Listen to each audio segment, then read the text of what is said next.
जय श्री राम।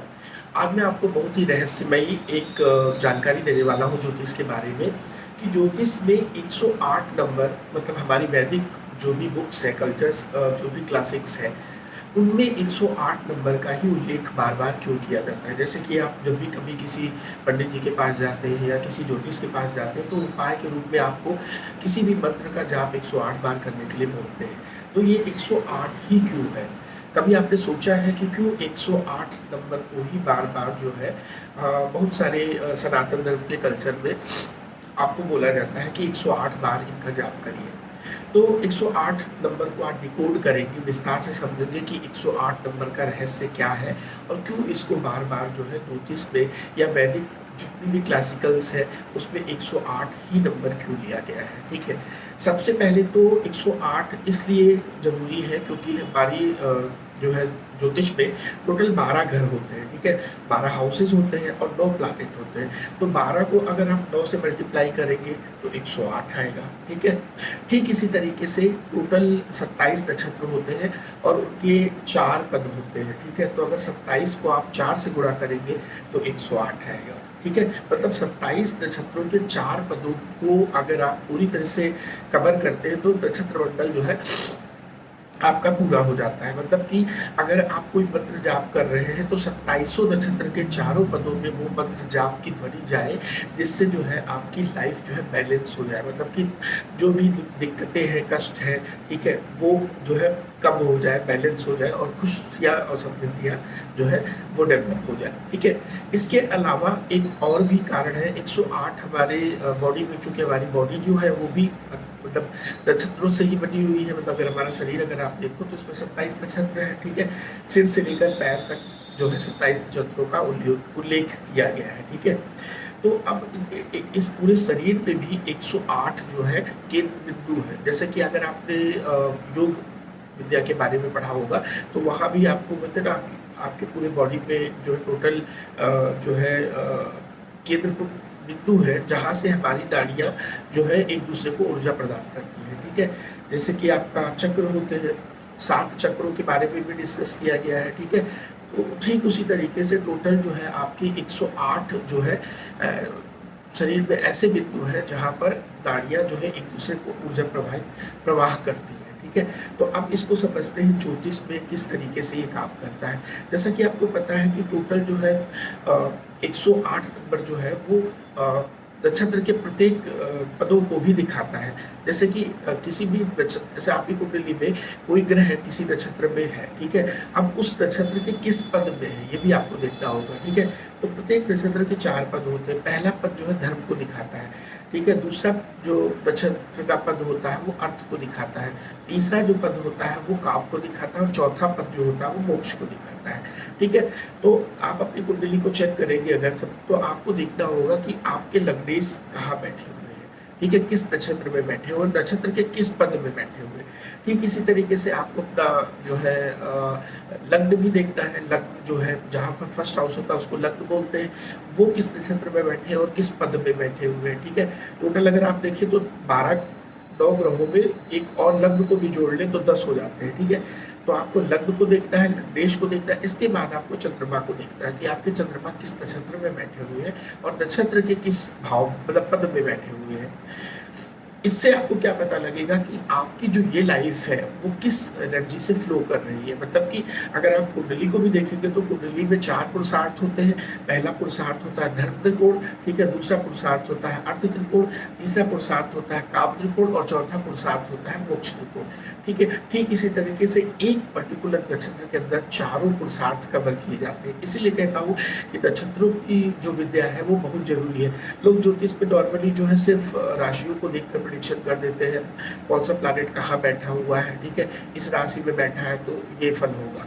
लेकिन ये जानकारी पर्याप्त नहीं है। अगर आप ज्योतिष को ढंग से डीपली डिकोड करना चाहते हैं तो आपको नक्षत्रों की जानकारी होनी चाहिए, ठीक है। क्योंकि राशि सिर्फ आपका बाहरी आवरण है। जैसे कोई प्लैनेट किसी राशि में बैठा हुआ है तो सिर्फ एक्सटर्नल रिजल्ट आपको बता पाएगा। सच में उसका इंटरनल रिजल्ट जैसे आप D1 देखते हो तो D1 में आपको आइडिया लगता है कि ये प्रोमिसेस है, ठीक है, वो प्रॉमिस सच में पूरे होंगे, उसके लिए आप D9 देखते हो। ठीक उसी तरीके से कुंडली में कोई भी ग्रह किस राशि में बैठा है ये आपको सिर्फ़ मतलब एक आउटर जो है आइडिया देता है कि ये हो सकता है, ये पॉसिबली हो सकता है। लेकिन वो पॉसिबली होगा तो किस वे में होगा, सच में फ्रूटिफाइड हो, मतलब रिजल्ट सच में आपके फ़ेवर में आएगा कि नहीं आएगा, इसके लिए हम नक्षत्रों को देखते हैं, ठीक है?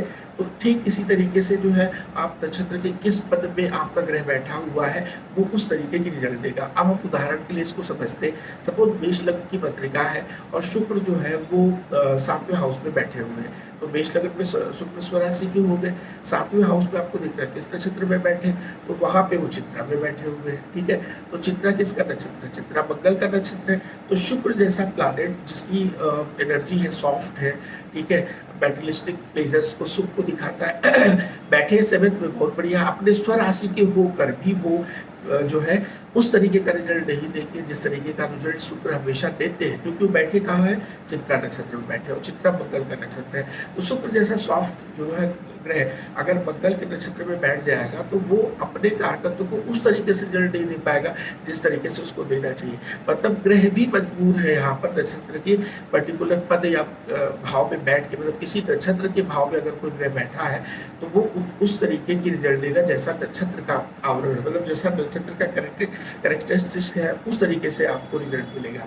तो आपको ये समझना पड़ेगा कि कैसे ग्रह रिजल्ट देते हैं, ठीक है? तो अगर कोई राशि में कोई ग्रह बैठा है तो सबसे पहले ग्रह को उस राशि के हिसाब से रिजल्ट देना होगा। फिर दूसरे नंबर पे उसको और डीपली अगर आप देखोगे तो उस नक्षत्र के ही हिसाब से देना होगा, और उस नक्षत्र में भी उस भाव के हिसाब, उस पद के हिसाब से रिजल्ट देगा, ठीक है? तो मतलब कि आप ये समझ सकते हैं कि कोई भी ग्रह स्वतंत्र रूप से रिजल्ट देने में सक्षम नहीं है, वो राशि के हिसाब से देगा। अगर स्वराशि का बैठा है, अपने घर में बैठा है, तब तो वो ठीक है, और अपने नक्षत्र में बैठा है तब वो जो ग्रह है कि खुद की जो पावर है, जो उसका खुद का नेचर है, वो उस तरीके से रिजल्ट देगा। अगर वो सपोज किसी दूसरी राशि में, स्वराशि का नहीं है, किसी शत्रु की राशि में जाके बैठ गया, ठीक है, नक्षत्र भी किसी शत्रु का है, तब रिजल्ट वो अच्छा रिजल्ट नहीं देते हैं। इसी को आपको ज्योतिष में समझने की जरूरत है। हम नॉर्मली क्या बोलते हैं, ये ग्रह इस प्लानेट, ये प्लानेट जो है इस राशि में जाके बैठा हुआ है तो ये रिजल्ट होगा, वो रिजल्ट होगा। इसमें जो है ज्यादातर प्रेडिक्शंस गलत हो जाती है, क्योंकि हम नक्षत्र को नहीं देखते। मैं बहुत कम, मैं भी ज्योतिष के बहुत सारे वीडियोस यूट्यूब पे देखता हूँ, तो जितने भी प्रेडिक्शन होते हैं वो राशियों पे हो जाते हैं खाली। हाँ, ये इस राशि में गया, वो उस राशि में गया, D1 में यहाँ पे, D9 में, इस पे प्रेडिक्शन हो जाती है। तो इसीलिए जो प्रेडिक्शन से परफेक्टली सही नहीं होती, क्योंकि हम लोग नक्षत्रों को भूल जाते हैं। नक्षत्र ही हमें डीप एनर्जी देते हैं। कोई भी प्लैनेट अगर किसी राशि में जाके बैठा है और उसी नक्षत्र के पर्टिकुलर पद में बैठा है तो वो फिर उस तरीके से रिजल्ट देगा। तो आपको भी कुंडली पे चेक करना है। अगर आप फर्दर अपनी कुंडली चेक करते हैं या किसी की भी कुंडली चेक करते हैं तो आप जरूर इस चीज को देखिए कि वो प्लैनेट किस नक्षत्र में जाके बैठा है और नक्षत्र के भी किस पद में बैठा है। तो हमारा टॉपिक है 108 नंबर है, तो 108 नंबर पे फिर से आते हैं। 108 का जो फॉर्मूला यही है कि आपके शरीर में जो 108 केंद्र बिंदु है जहाँ से ऊर्जा प्रभावित होती है, ठीक है, वैसे ही नक्षत्र तारामंडल में, मतलब नक्षत्रों का जो 27 नक्षत्रों का समूह है वो सीधा सीधा तो है नहीं, वो एक ग्राफिक डिजाइन में है, ठीक है, टेढ़े मेढ़े है, ठीक है, नक्षत्र मंडल में, और उसमें भी एक 4 पद है, तो 27 × 4 मतलब 108, ठीक है। तो 108 की माला भी होती है, अगर आपने देखा होगा तो 108 मनके होते हैं माला में, ठीक है, उनको आप उनका जाप करते हो। तो जब आप कोई भी मंत्र करते हो और 108 बार करते हो तो सभी 27 नक्षत्रों को और 27 नक्षत्र के 4 पदों को वो एनर्जी मिल जाती है, जिससे हमारा शरीर भी जो एक तरीके से नक्षत्र मंडल का एक छोटा सा रिप्लिका है, मतलब कि हमारी पूरी बॉडी जो है वो खुद ब्रह्मांड से, ये ब्रह्मांड से ही बॉडी बनी हुई है और इसमें भी ब्रह्मांड की कॉस्मिक एनर्जी फ्लो करती है। तो जब हम चैंटिंग करते हैं, मंत्रों का जाप करते हैं, तो वो एनर्जी हमारी बॉडी में फ्लो होने लगती है, जिससे क्या होता है, किसी भी तरीके का दोष है, फॉर एग्जाम्पल आपको कोई पीड़ा है, कोई बीमारी है, कोई कष्ट है शरीर में, तो जब आप जाप करते हैं तो फ्लो, वो बाधाएं और कष्ट, जो ब्लॉकेज है, वो साफ होने लगते हैं। इसको कुंडलिनी शक्ति से भी समझा जा सकता है। जो कुंडलिनी एनर्जी आपके जो है चक्रों में, जो चक्रों को बैलेंस करते हैं आप, ठीक है, मूलाधार चक्र है, स्वाधिष्ठान चक्र है, इसके बाद मणिपुर चक्र है, हृदय चक्र, अनाहत चक्र है, विशुद्धि चक्र है, ठीक है? इसके बाद में आपका थर्ड आई है और उसके बाद सहस्त्रार चक्र है। तो इन चक्रों पे या तो ये तो 7 बिंदु ही है मेजरली, ठीक है? लेकिन सच में हमारे बॉडी में भी 108 चक्र होते हैं, ठीक है? उन 108 में से 7 को मेजरली के बारे में डिस्कस किया जाता है। तो हमारी बॉडी में प्रॉपर्ली एनर्जी फ्लो हो, इसीलिए जो साधक है वो जो है ध्यान करते हैं कि उनकी एनर्जी, क्योंकि हमारी बॉडी के अंदर जो कुंडलिनी शक्ति है वो हमारी रीढ़ की हड्डी पे 7 जो है बिंदु है और उन 7 बिंदुओं से वो एनर्जी फ्लो होते हुए ऊपर आती है, ठीक है?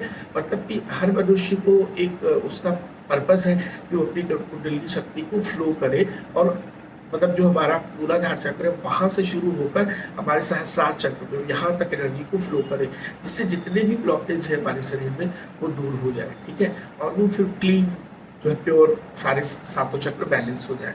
तो ये इसका भी एक पार्ट है। लेकिन खैर 108 नंबर अब आप, मुझे लगता है आपको समझ में आ गया होगा।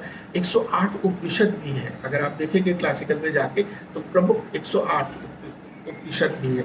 मतलब कि 12 गुणे 9 ग्रहों से आपको समझ में आ गया 108। इसके बाद 27 गुणे 4 मतलब 108 ये हो गया आपका नक्षत्र से।